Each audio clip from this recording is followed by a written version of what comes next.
Disse mais o Senhor a Moisés: Dize a Arão: Toma tua vara e estende a tua mão sobre as águas do Egito, sobre as suas correntes, sobre os seus rios e sobre os seus tanques, e sobre todo o ajuntamento de suas águas, para que se tornem em sangue, e haja sangue em toda a terra do Egito, assim nos vasos de madeira como nos de pedra.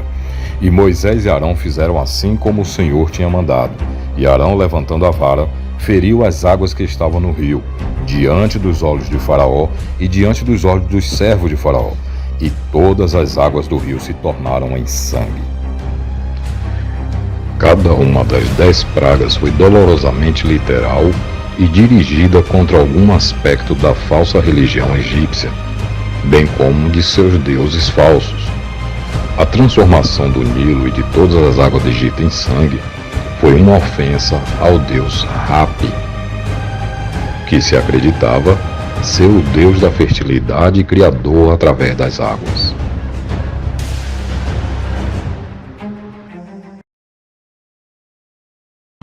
Disse mais o Senhor a Moisés: Dize a Arão: Estende a tua mão com tua vara sobre as correntes e sobre os rios e sobre os tanques, e fazes subir rãs sobre a terra do Egito. E Arão estendeu a sua mão sobre as águas do Egito, e subiram rãs e cobriram a terra do Egito. As rãs eram animais sagrados para os egípcios, e um de seus ídolos, a deusa Requete, que tinha cabeça de rã. Eles supunham que ela possuía poder criador, embora o principal propósito dessa praga fosse punir os opressores de Israel, também atrairia desprezo por seus muitos deuses pagãos. As superstições dos egípcios os obrigaram a respeitar as criaturas que a praga lhe fez odiar, que se não fossem deidades ou deuses para eles, eles teriam destruído. Assim, tiveram que aturar as ensurdecedoras rãs.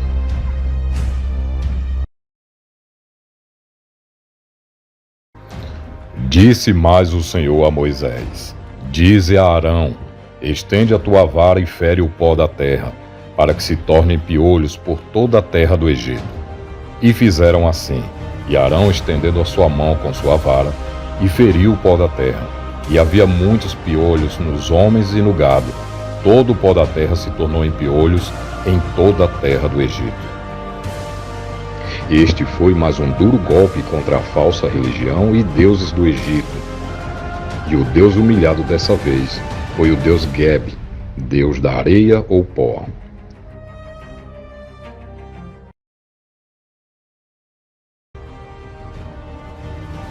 Disse mais o Senhor a Moisés: Levanta-te pela manhã cedo e põe-te diante de Faraó.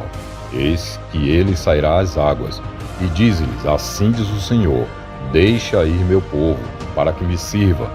Porque se não deixares ir o meu povo, eis que enviarei enxames de moscas sobre ti, e sobre os teus servos, e sobre o teu povo, e as tuas casas. E as casas dos egípcios se encherão destes enxames, e também a terra em que eles estiverem.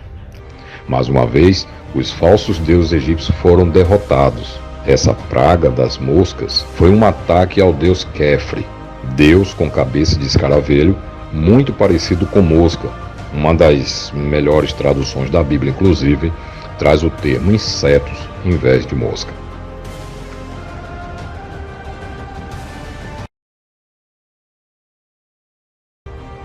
Depois o Senhor disse a Moisés: Vai a Faraó e dize-lhe: Assim diz o Senhor, Deus dos Hebreus: Deixa aí meu povo, para que me sirva.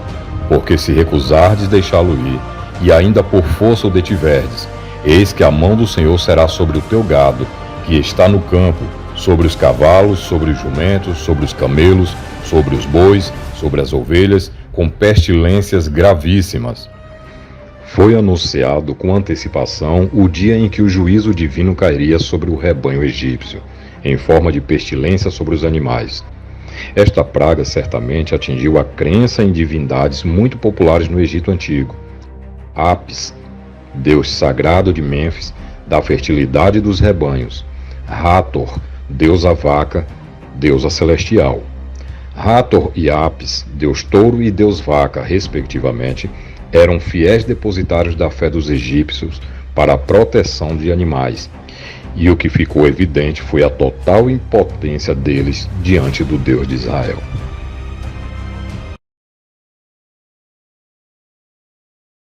Então disse o Senhor a Moisés e a Arão: Tomai vossas mãos cheias de cinza do forno, e Moisés a espalhe para o céu diante dos olhos de Faraó. E se tornará em sarna, que arrebente as úlceras nos homens e no gado por toda a terra do Egito. E eles tomaram as cinzas do forno e puseram-se diante do Faraó, e Moisés as espalhou para o céu, e tornou-se em sarna, que arrebentava em úlceras nos homens e no gado. Tumores e úlceras foi um desafio à deusa Ísis, conhecida como Senhora da Medicina, deusa da cura e dos remédios.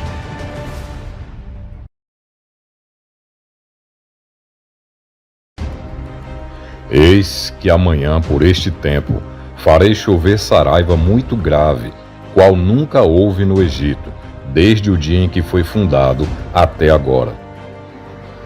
Então disse o Senhor a Moisés: Estende a tua mão para o céu, e haverá saraiva em toda a terra do Egito, sobre os homens, sobre o gado e sobre toda a erva do campo na terra do Egito. E Moisés estendeu a sua vara para o céu, e o Senhor deu trovões e saraiva, e fogo corria pela terra, e o Senhor fez chover saraiva sobre a terra do Egito. E havia saraiva e fogo misturado entre a saraiva, tão grave, qual nunca houve em toda a terra do Egito, desde que veio a ser uma nação. E a saraiva feriu em toda a terra do Egito tudo quanto havia no campo, desde os homens até os animais. Também a saraiva feriu toda a erva do campo e quebrou todas as árvores do campo.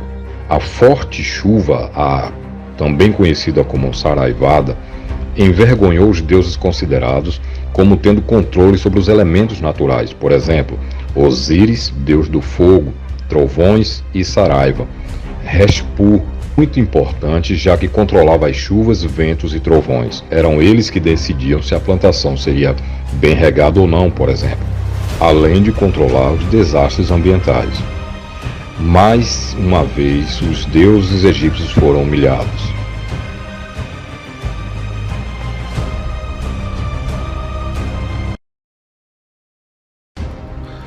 Assim foram Moisés e Arão a Faraó e disseram-lhe: Assim diz o Senhor Deus dos Hebreus: Até quando recusarás humilhar-te perante mim? Deixai ir meu povo para que me sirva. Porque se ainda recusares deixar ir o meu povo, eis que trarei amanhã gafanhotos aos teus termos, e cobrirão a face da terra, de modo que não se poderá ver a terra. E eles comerão o restante que escapou, o que vos ficou da saraiva. Também comerão toda a árvore que vos cresce no campo, e encherão as tuas casas, e as casas dos teus servos, e as casas de todos os egípcios, qual nunca viram teus pais, nem os pais de teus pais, desde o dia em que se acharam na terra até o dia de hoje. Então disse o Senhor a Moisés: Estende a tua mão sobre a terra do Egito, para que os gafanhotos venham sobre a terra do Egito, e comam toda a erva da terra, tudo o que sobrou da saraiva. Então estendeu Moisés sua vara sobre a terra do Egito, e o Senhor trouxe sobre a terra um vento oriental todo aquele dia e toda aquela noite. E aconteceu que pela manhã o vento oriental trouxe os gafanhotos. E vieram gafanhotos sobre toda a terra do Egito, e assentaram-se sobre todos os termos do Egito. Tão numerosos foram, que antes destes nunca havia tantos, nem depois deles haverá. Porque cobriram a face de toda a terra, de modo que a terra se escureceu, e comeram toda a erva da terra, e todo o fruto das árvores, que deixara a saraiva. E não ficou verde alguma nas árvores, nem na erva no campo, em toda a terra do Egito. O juízo divino era mais uma demonstração de que a crença egípcia em deuses que eles supunham garantir abundante colheita eram falsas.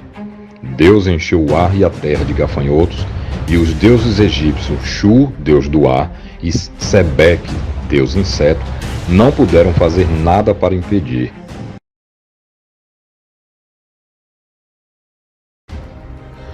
Então disse o Senhor a Moisés: estende a tua mão para o céu, e virão trevas sobre a terra do Egito.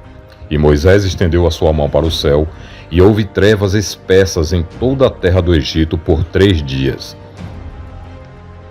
O Egito ficou em trevas tão densas que não era possível enxergar as pessoas, e essa escuridão se estendeu por 3 dias.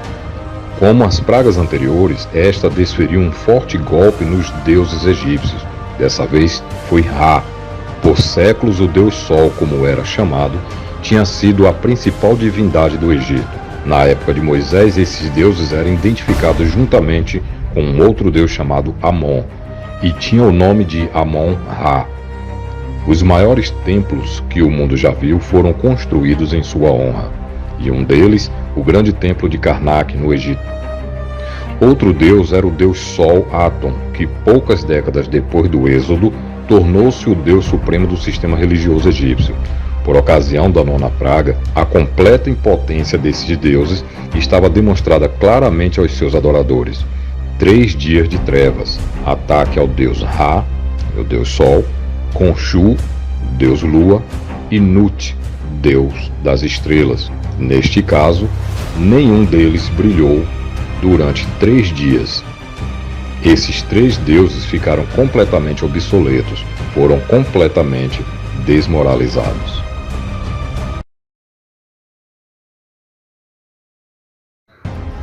Disse mais Moisés: assim o Senhor tem dito: à meia-noite eu sairei pelo meio do Egito, e todo o primogênito na terra do Egito morrerá, desde o primogênito do faraó, que haveria de assentar-se sobre o seu trono, até o primogênito da serva, que está detrás da mor, e todo o primogênito dos animais. E haverá grande clamor em toda a terra do Egito, como nunca houve semelhante e nunca haverá. Disse o Senhor: eu passarei pela terra do Egito esta noite, e ferirei todo o primogênito na terra do Egito, desde os homens até os animais, e em todos os deuses do Egito farei juízos. Eu sou o Senhor.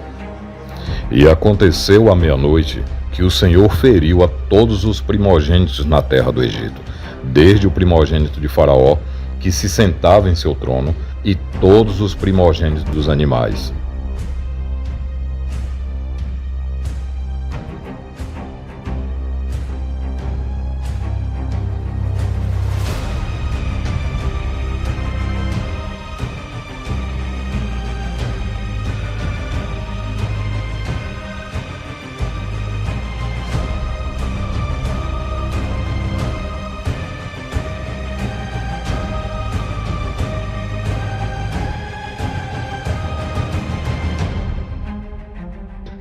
Os governantes do Egito chamavam a si mesmos de filhos de Ra, o que os tornaria primogênitos de Ra.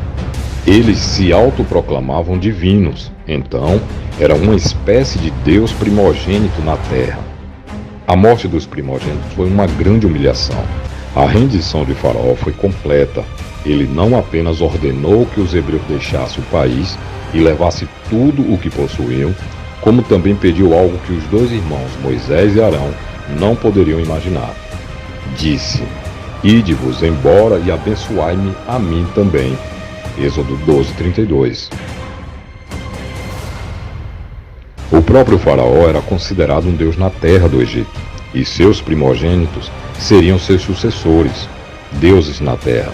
Ademais, Israel também era o primogênito de Deus, e por maus tratos, Faraó estava matando o primogênito de Deus. Então dirás ao faraó: assim diz Yahvé, meu filho primogênito é Israel, e eu já te ordenei, faze partir o meu filho Israel, para que me sirva. Mas, uma vez que recusas deixá-lo partir, eis que farei perecer o teu filho primogênito. Nem mesmo Anubis, deus dos mortos, pôde trazer de volta os primogênitos mortos naquela noite.